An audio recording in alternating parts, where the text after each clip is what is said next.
Help support the companies that support our community.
After I got the outside of the vase shaped, I pulled it out from in between centers and mounted it in the chuck so I could get the jig all set up. I used a piece of 4x4 for this jig. I drew kind of a wavy line down it and then cut it out on the bandsaw. And then I took it over to the oscillating sander and went ahead and cleaned up any of the marks from the blade. I wanted it to be nice and smooth so the router base slides on it. I have a tool post that has threads on the top of it, so that's how I hooked this to the actual jig. I just drilled a hole in it and then threaded that on. If you're gonna do multiple ones, I would come up with something else because it's not gonna hold up. It worked fine for this, it didn't move or anything, but if you're gonna be using this jig a lot, I would come up with some sort of platform that went across it to support it all the way down. I put some reference lines on it on the bottom and the top. And that was so where I knew where to stop with the router. The bottom one was actually a little bit too low because the router base hit the chuck before it stopped, but they all stopped in the same point. And then I used the indexing system on the lathe to lock it down, and then as I was going around, I did every third hole with it. So with cutting it with the router, I didn't go the full depth. I did it in 3 stages. I would go down, I started out with 1/4 inch, did all of the grooves, and I went back, dropped it down a little bit more, and so on until I got down to the depth I wanted. It works actually really well. It just slid along the base there on the curve. I just held it down and in on the piece. It did jump one time on me a little bit and it took a little notch out. One thing I will say is I would use a straight grain piece of wood like this. I wouldn't use a piece of burl. I think it would have more chances of catching the router bit and trying to run on you. So I would use something straight grain like this. But I just went ahead and finished it off, ran around the whole thing, like I said, 3 times, and it worked fantastic.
I had to pull it back out of the shavings. I forgot. I wanted to show you how I was going to sand it later. So this is green wood. I just pulled this out of the barrel I have out back. So it's going to take probably a month or a little bit longer to dry. And I put that hose clamp on it to try and keep it from cracking where it's thick down here. It's 10 inches tall and about 6 inches in diameter. And here is the little jig thing I made. So it's just screwed onto a tool post. That's all it is. And it, like I said in the video too, I would make some sort of platform that hooked onto this that you could screw onto it, because it's not going to hold up just that little screw. It's a little 5/8 inch screw, I think. But it worked well for this one. I would just make something more permanent if you wanted to do this for different things. So I saw this.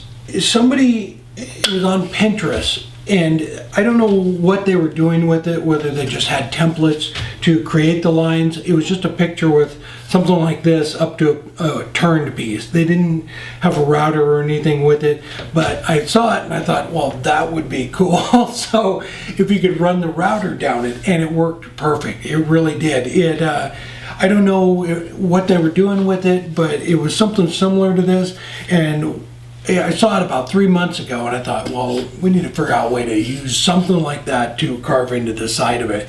So what's cool about it is you can make it any shape you want to create different patterns on the wood. I just cut this one in a wave shape, but you could obviously do just about anything you want as long as the router, can flow on it nice and easy. I would maybe, if you wanted to do more of a steep pitch, just make sure it's round and nice and curved so that the router will stay on it. But it worked fantastic. Just go down little bits at a time. The router bit is just a straight bit. It's one of the, I don't know what it's called, but it's one of the ones that the point goes down just a little bit more. And it's easy to kind of, I've used it for other things handheld, and it works fantastic. The other thing is I'm going to keep it in the shavings like that. And what that does is it keeps it moist, and it forces it to slow down the drying process, and that's why I'm keeping it in there so it doesn't crack. So I'll take it out every couple of days, fluff the shavings up, get the dry ones towards the inside, and it'll slowly let the moisture out of this, so hopefully it won't crack. But I will finish turning it when I get closer to it. And I just wanted to show you too, I'm just going to take sandpaper, strips of sandpaper, and I'll weave them inside to sand the edges of that. I'll weave it in there, but I'll show that on a video when we finish this. But beautiful piece of walnut. I would go with the straight grain. It did jump on me in one spot right there. It just kind of jumped, and I don't know whether it was because I wasn't holding it down tight enough or what, or if it just caught a little bit of grain that was running in the wrong direction. But it actually does exactly what I thought it was going to do. When I was making the jig, Robin asked me what it was going to look like. I told her I had no idea, but we're about to find out. But it works really well. It really does. And like I said, you could actually do kind of any shape you want with it to create patterns like that. And I went down about 3/4 of an inch. You probably don't need to go down that far depending on the piece of wood, what you're doing, but it's really nice when, the reason I went down that far too is because once you bust through that part of it, you can literally watch it from on top as you're turning it. You can watch inside of it and see where it's cutting and everything, which works fantastic. But we'll get this back in. Oh, and one other thing, somebody asked me about the beading tool. I will have a little pop-up here at the end, so I'll show you how to sharpen it. All right, hope you enjoyed the video. We have one other thing. On Saturday, we're doing a live for Easy Wood. It's the part of the trade show, the AAW show. So we're going to be doing, I'm not sure what I'm turning yet, but I'm going to be doing something. Going to be turning something. I will have a link down below in the description. It's on Zoom. You can just go sign up. It's free and join in. So we'll be on at 2 o'clock. Central Time on Saturday. I will have all the links down below in the description, and I'll have a link to, I think that's about it, just other stuff. All right, have a great weekend. The only thing you do is sharpen the bevel, Great way to figure out your angle on it. I just use a flat platform, take a Sharpie, color it in, set your tool up there and rotate it by hand. And when it runs from the top to the bottom, you know you have your angle right. And this one's a little bit off. Back just a little bit. There we go. All you do is turn the grinder on, and that's the only part you sharpen. You don't sharpen the flute. You don't need to have a stone or anything that goes down inside of it. All you want to do is sharpen that bevel on it.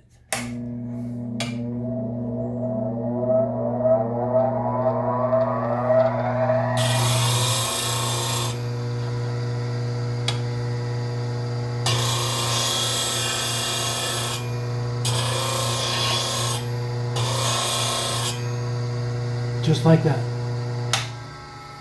It's that easy, and it's sharp and ready to go.